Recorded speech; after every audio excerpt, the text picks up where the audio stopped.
የቫይታሚን ዲ እጥረት ለብዙ በሽታዎች ምልክት ይሆናል። የጀርባ ህመም፣ የአጥንት የመገጣጠሚያ ህመሞችን፣ ዲሜንሺያ፣ አልዛይመርስ አሁን ላይ በጣም እየበዛ የመጣው የቫይታሚን ዲ እጥረት ነው ተብሎ ነው የሚታሰበውና በቆምንበት ወይ በተቀመጥንበት የሆነ መንገድ እየሄድን ወለም ብሎን ስብር የሚል አይነት የአጥንት ስብራት ሊገጥም ይችላል ማለት ነው በተለይ ትልልቅ ሰዎች ላይ።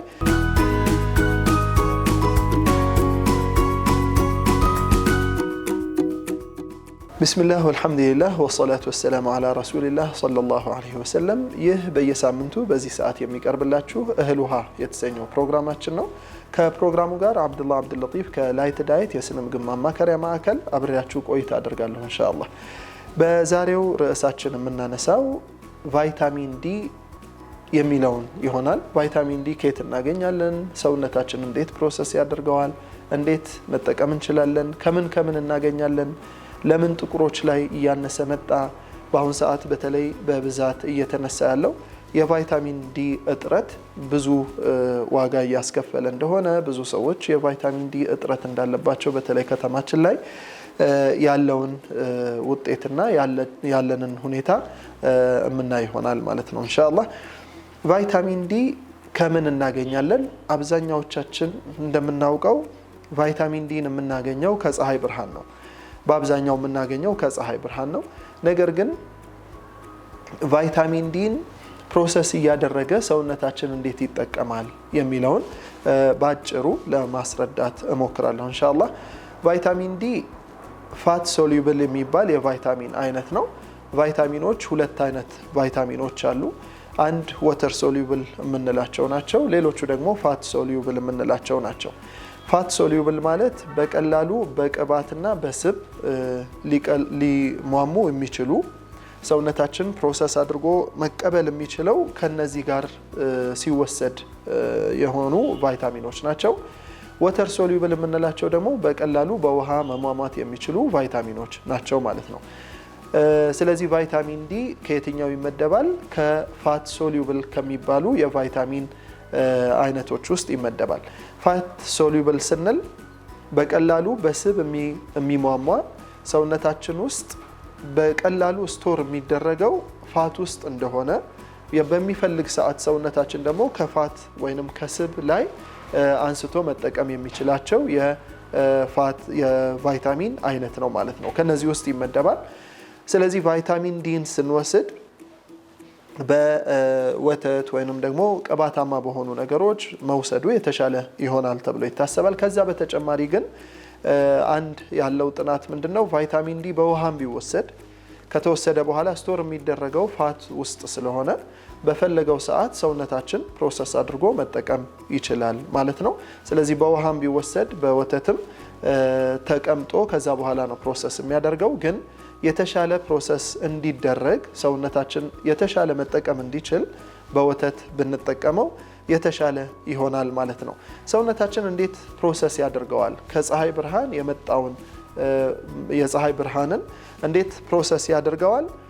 በቀጥታ ሰውነታችን ላይ የሚያርፈው የቫይታሚን የፀሐይ ብርሃን የሚያነሳሳቸው ሜላኒን የሚባሉ የፀሐይ ብርሃን መቀበያ ሴሎች አሉን ወይንም ሴሎች ይኖሩናል። እነዛ ሴሎች ከተቀበሉ በኋላ ወደ ቫይታሚን ዲ በመቀየር ሰውነታችን ውስጥ ስቶር እንዲደረግ ያደርጋሉ ማለት ነው።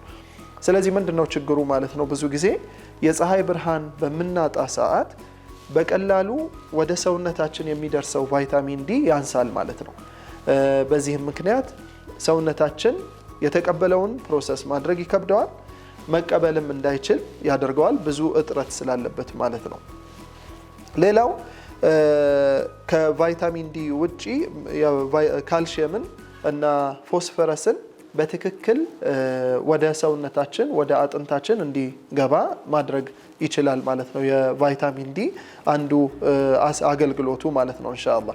ሌላው ቫይታሚን ዲን እንዴት እናገኛለን? ከምግቦች የምናገኛቸው ቫይታሚን ዲዎች አሉ። እነሱን ከስባማ ከሆኑ የአሳ አይነቶች ለምሳሌ ናይል ፐርች፣ ከዛም የተሻለ ደግሞ ሳልመንን ብንጠቀም ማከረል የሚባል የአሳ አይነት አለ። እነዚህ አይነት አሳዎች በቀላሉ ቫይታሚን ዲን ለሰውነታችን ሊሰጡን ይችላሉ። እነዚህን ማግኘት የማይቻል እንኳን ከሆነ ቀጥታ ከሰፕሊመንቶች ወይንም በአሁን ሰዓት በኪኒን መልክ፣ በታብሌት መልክ፣ በሶፍት ጄል እንዲሁም በሾሮፕ መልክ በብዛት ቫይታሚን ዲዎችን ማግኘት ይችላል ማለት ነው ሰውነታችን።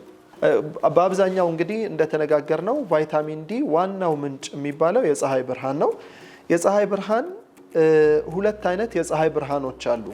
አንደኛው በጣም ከፍተኛ ዩቪ አልትራቫዮሌት ሬይ ወይንም ጨረር ብዙ ጨረሮች የሚበዙበት የፀሐይ ብርሃን አይነት አለ። ያንን በአብዛኛው ከ4:30 ወይንም ከ5 ሰዓት ጀምሮ እስከ 9 ሰዓት ያለው ሰዓት ያንን ብርሃን ይይዛል። ይሄ የፀሐይ ብርሃን በአብዛኛው ጎጂና መርዛማ የሆነ ስለሆነ የምንጠቀመው የፀሐይ ብርሃን ሁለተኛውን አይነት ወይንም ደግሞ አልትራቫዮሌት ሬዩ የቀነሰበትን ሰዓት ያለውን የፀሐይ ብርሃን መሆን ይኖርበታል። ያም ማለት ከጠዋት ከ2 ሰዓት ጀምሮ እስከ 4 ሰዓት ድረስ ያለው አንዱ የፀሐይ ብርሃን ነው። ሁለተኛው ደግሞ ከ9 ሰዓት እስከ 10 ሰዓት ተኩል ድረስ ያለው የፀሐይ ብርሃን የተሻለ ለሰውነት ጠቃሚ የሚባል የፀሐይ ብርሃን ይሆናል ማለት ነው። የተለያዩ የፀሐይ ብርሃን ጨረሮች አሉና እነዛ ጨረሮች የሚበዙበትን ሰዓት መጠንቀቅ ይፈልጋል ነው ባጭሩ ለማለት የተፈለገው። ከምግብ ቅድም እንዳነሳሁት ከፋቲ የሆኑ የአሳ አይነቶች ማግኘት የምንችላቸው ይሆናል። እነሱም የሳልመን የምንለው ማክረል እና ናይል ፐርች በመጠኑ ይይዛል። ያን ያህል በጣም ብዙ የሚይዝ አይደለም፣ ግን በቀላሉ ልናገኝ የምንችላቸው የአሳ አይነቶች አንዱ ናይል ፐርች ነው ማለት ነው። ስለዚህ ከነሱ የተወሰነ የቫይታሚን ዲ እናገኛለን። ሌላው የእንቁላል አስኳል ቫይታሚን ዲ በደንብ ይኖረዋል። አንዳንድ ምግቦች ቫይታሚን ዲ ያለባቸው ምግቦች ፕሮሰስ ፎርቲፋይድ የሚደረጉ የምግብ አይነቶች ይኖራሉ። ከነዛ ማግኘት እንችላለን ማለት ነው። የቫይታሚን ዲ ቀጥሎ የምናየው ርዕስ ጥቅሙ ምንድን ነው? ቫይታሚን ዲን በጣም የሚያስፈልገን ለምንድን ነው የሚለውን ለማንሳት እሞክራለሁ ኢንሻአላህ። ቫይታሚን ዲ ለምን አስፈለገን የሚለውን ስንመልስ አንደኛ በጣም ብዙ የጤና ሪስኮችን ይቀንስልናል። በጣም ብዙ ለምሳሌ የካንሰር ምልክቶች፣ የስኳር ችግሮችን እንድንቀንስ አንድ ጥሩ መንገድ የሚሆነን ቫይታሚን ዲን በአግባቡ ስንወስድ ይሆናል ማለት ነው። የአጥንታችንን ጤና ለመጠበቅ በተለይ ትልልቅ እድሜያቸው የገፉ ሰዎች ላይ በቀላሉ የአጥንት መሰበር ወይንም መሳሳት ኦስቲዮፖሮሲስ የሚባለው ኦስቲዮማላሺያ የሚባለው የአጥንት ኢንፌክሽኖች በተለያየ ምክንያት በተለያየ ችግር የሚጠቃ የአጥንት ኢንፌክሽን ሊፈጥርባቸው ይችላል። በተለይ እድሜያቸው የገፉ ሰዎች ላይ ማለት ነው። ያም እንግዲህ የሚሆነው እድሜ በገፋ ቁጥር የተወሰኑ ሆርሞኖችም ቫይታሚኖችም ሰውነታችን ፕሮሰስ እያደረገ መጠቀም ያቆማል ወይ የቀነሰ ይመጣል። በዚህም ምክንያት ሰውነታችን እያረጀ እየደከመ ይመጣል እና በዚህ መሀል አጥንታችን በጣም የሚጎዳ የሚሳሳ ይሆናል። ምንም አይነት ነን ፓቶሎጂካል ፍራክቸር የሚባሉ ምንም አይነት ነገር ሳይነካን በቆምንበት ወይ በተቀመጥንበት የሆነ መንገድ እየሄድን ወለም ብሎን ስብር የሚል አይነት የአጥንት ስብራት ሊገጥም ይችላል ማለት ነው። በተለይ ትልልቅ ሰዎች ላይ፣ ከወንዶች ይልቅ ደግሞ እናቶቻችን ላይ፣ ከአባቶች ይልቅ እናቶቻችን ላይ የበለጠ ይበዛል ማለት ነው። ይሄ ቁጥር የሆርሞኑ መቀነስ፣ የወር አበባ ከቆመ በኋላ የሚያመርታቸው ነገሮች ሰውነታችን እየቀነሰ መሄዱ በዛ ምክንያት የአጥንት መሳሳቱ የበለጠ ጉዳት ይሆናል ማለት ነው። ስለዚህ አንዱ ትልቁ ጥቅም የአጥንት ጤናን እንድንጠብቅ ይረዳናል ማለት ነው ቫይታሚን ዲ። ስለዚህ ካልሽየምን አብዞርብ ያደርጋል። ካልሽየምን ወስዶ ለአጥንት ጤና ይጠቀምበታል። ፎስፈረስንም እንደዛው ይጠቀምበታል። ስለዚህ ምንድነው ማድረግ ያለብን? ቫይታሚን ዲ የሚባለውን ቴስት ወይም ምርመራ በማድረግ ጥሩ ቁጥር ላይ ካልሆነ ብዙ ጊዜ ቁጥሩ ከ30 በላይ ቢሆን የተሻለ ይሆናል። ከዛም እስከ 100 ድረስ እንደ ኖርማል ይቆጠራል። ከ100 ካለፈ ደግሞ እንደ መርዛማ ሆኖ ሊጎዳው ይችላል አጥንታችንን እና ቁጥሩ ከ30 እስከ 100 ቢሆን የተሻለ ይሆናል። በዚህ መሃል ካልሆነ ከ30 በጣም ካነሰ በተለይ ከ20 በታች ከሆነ ቫይታሚን ዲ ሰፕሊመንት ቫይታሚን ኪኒኖችን የቫይታሚን ዲ ኪኒኖችን መውሰድ ያስፈልገናል ማለት ነው። ስለዚህ ቫይታሚን ዲ አንዱ ጥቅሙ የአጥንትን ጤና ካልሽየምን በመውሰድ ፎስፈረስን በመውሰድ እንዲካተት አጥንት ውስጥ እንዲካተት በማድረግ የተሻለ ጥንካሬ እንዲኖረው ይረዳናል ማለት ነው። ሌላ ሁለተኛው የቫይታሚን ዲ ጥቅም የመከላከያ አቅማችንን ሰውነታችንን በሽታ የመከላከያ አቅሙን እንዲዳብር ያደርገዋል ማለት ነው። ቫይታሚን ዲ እጥረት ያለባቸው ሰዎች በቀላሉ ለበሽታ ተጋላጭ ይሆናሉ። በተለይ ክሮኒክ ለሆኑ በሽታዎች ለግፊት፣ ለስኳር ለምንለው የበለጠ ተጋላጭ ይሆናሉ ማለት ነው።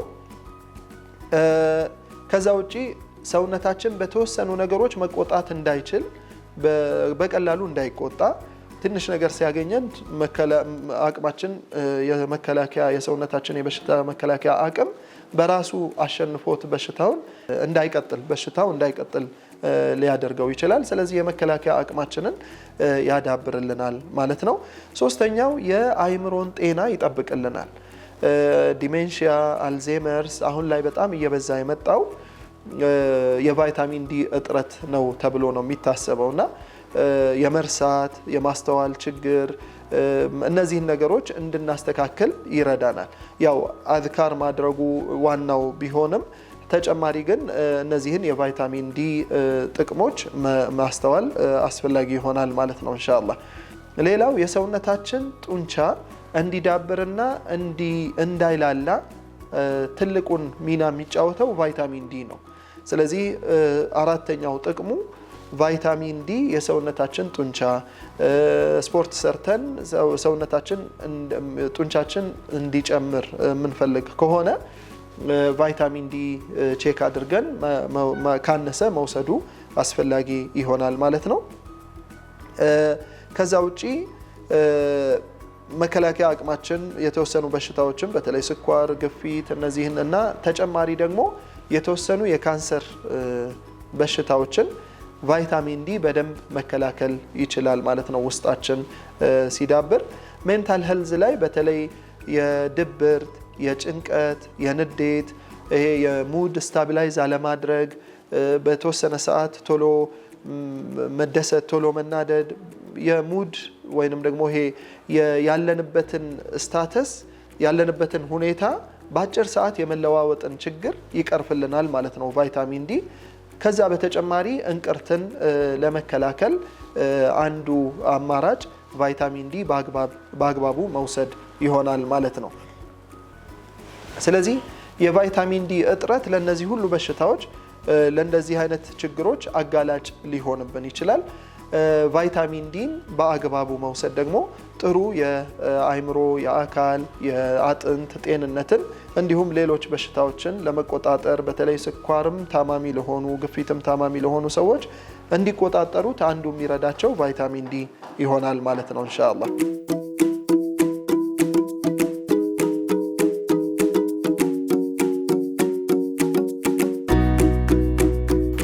አንድ በብዛት አሁን ላይ በጣም እየተጠየቀ ያለ ወይንም ደግሞ ውስጣችን ጥያቄ እየፈጠረብን ያለ ነገር ይኖራል አለ ከቫይታሚን ዲ ጋር ተያይዞ።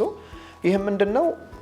ጥሩ የፀሐይ ብርሃን ያለበት ሀገር ላይ ሆነን ጥሩ የፀሐይ ብርሃን እያገኘን ለምንድነው የቫይታሚን ዲ እጥረት የበዛው ሀገራችን ላይ?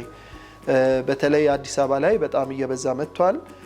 ከዛም ውጪ ኢትዮጵያ ውስጥ እንዲሁም ጥቁሮችን ቫይታሚን ዲ እጥረት እንዳላቸው ነው የሚገለጸውና ኦልሞስት 70% እስከ 80% በሚባል ደረጃ የቫይታሚን ዲ እጥረት አለበት ህብረተሰባችን።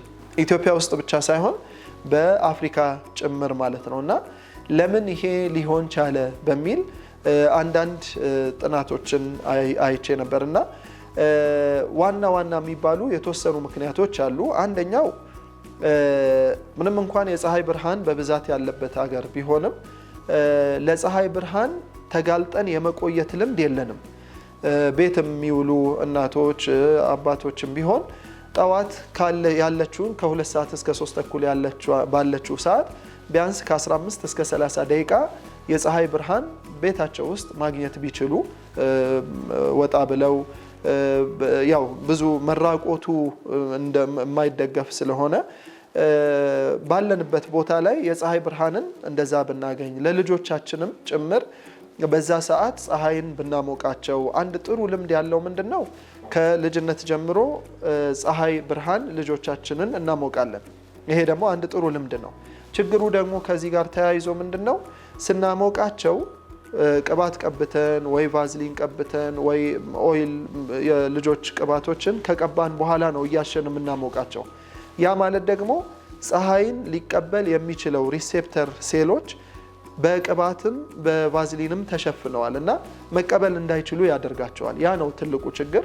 ስለዚህ ለእናቶች አንድ ትልቅ ነጥብ ማስቀመጥ የምወደው ምንድነው የልጆቻችሁን በመታሞቁ ሰዓት የፀሐይ ብርሃን በደንብ እንዲያገኙ ቅባት ሳትቀቧቸው በፊት በደንብ ለ15 20 ደቂቃ ቢያንስ እስከ 15 ደቂቃ ካሞቃችኋቸው በኋላ ከገቡ በኋላ ቤት ማሸት የተሻለ ይሆናል በቫዝሊንና በቅባቶች ማሸት ማለት ነው ስለዚህ የመጀመሪያው የሚደረገው ምንድነው ምንም ሰውነታቸውን ሳይቀቡ በደንብ የፀሐይ ብርሃን እንዲያገኙ ማድረግ ይሆናል ስለዚህ አንድ ጥሩ ልምድ ይሄ ነው ግን ችግሩ ያው ፀሐይ ማሞቁ እንደ ጥሩ ልምድ ቢሆንም ቅባት መቀባቱ ደግሞ እንደ መጥፎ ልምድ ነው የሚወሳው ስለዚህ ይሄንን እንደ ማስታወሻ ለማስታወስ ሞክራ እወዳለሁ ኢንሻአላህ ሌላው ሁለተኛው ምክንያት የፀሐይ ብርሃን ቫይታሚን ዲ እጥረት ኢትዮጵያ ውስጥ እየበዛ የመጣው ወይንም ጥቁሮች ላይ እየበዛ የመጣው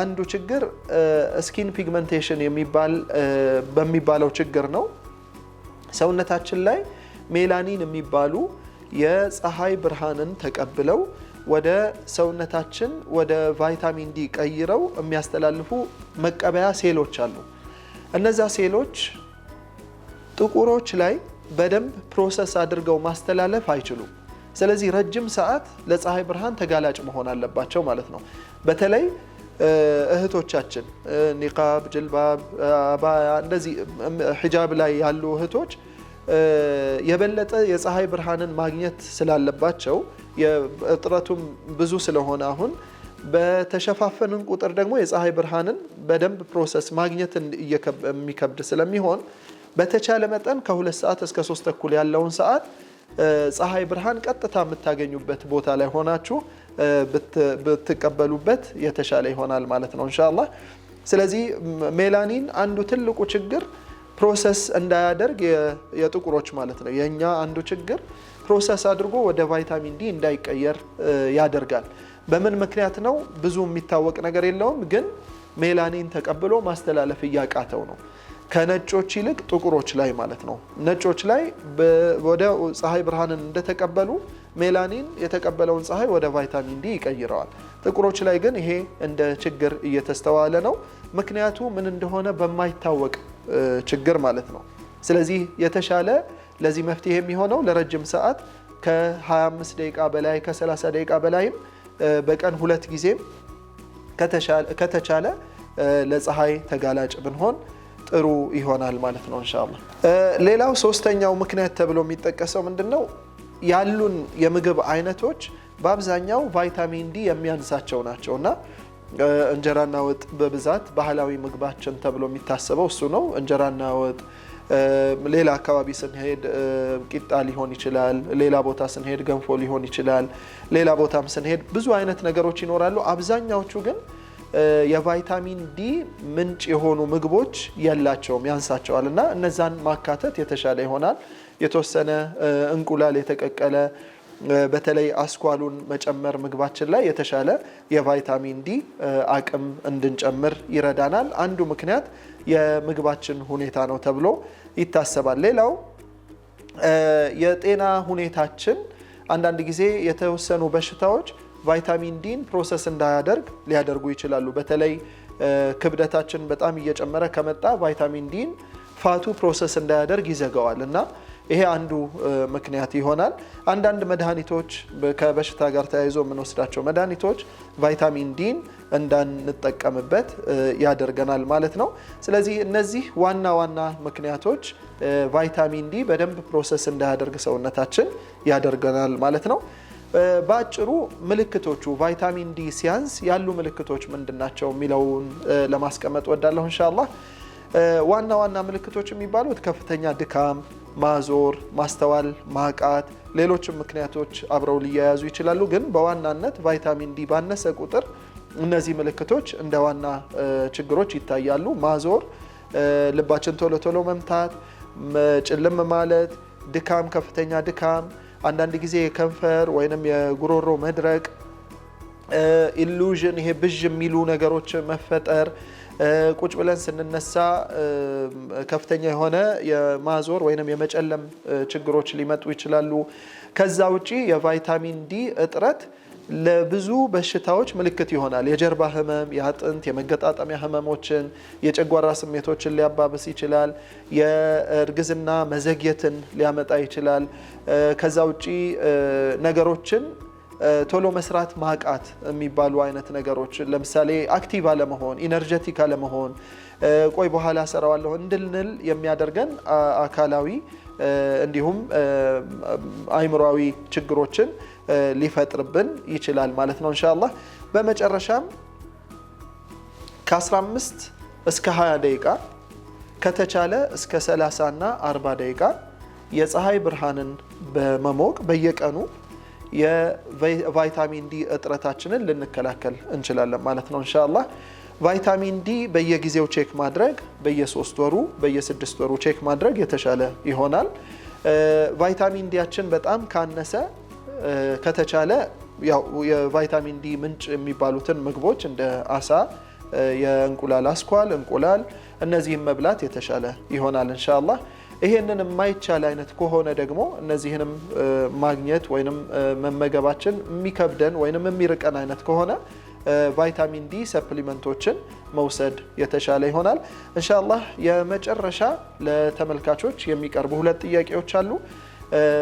የእነዚህን ጥያቄዎች መልሶች የመለሱ የመጀመሪያ 3 ተሸላሚዎች የ500 ብር ሽልማት ይኖራቸዋል ማለት ነው ኢንሻአላህ። አንደኛው ጥያቄ ቫይታሚን ዲን ባለመውሰድ ወይንም በማነሱ ምክንያት የሚመጡ የጤና ችግሮችን ቢያንስ 3ቱን ጥቀስ የሚል ነው ኢንሻአላህ። ሁለተኛው ጥያቄያችን ደግሞ ቫይታሚን ዲ ሲያንስ የሚያሳያቸው ምልክቶች ምን ምንድናቸው? ቢያንስ 5ቱን ጥቀስ የሚል ነው ኢንሻአላህ። የመጀመሪያ ከ1 እስከ 3 ምላሾች የ500 ብር ሽልማት ለእያንዳንዳቸው ተዘጋጅቶላቸዋል። ቫይታሚን ዲን በሚመለከት ያዘጋጀንላችሁ የዚህ ሳምንት የእህል ውሃ ፕሮግራማችንን በዚሁ አጠናቀናል ኢንሻአላህ። በሚቀጥለው ሳምንት አላህ ፍቃዱ ከሆነ ካንሰርና ተያያዥ ነጥቦችን የምናነሳ ይሆናል። አላህ Subhanahu Wa Ta'ala ፍቃዱ ይሁን። እስከሚቀጥለው ሳምንት ወሰላሙ አለይኩም ወራህመቱላሂ ወበረካቱሁ።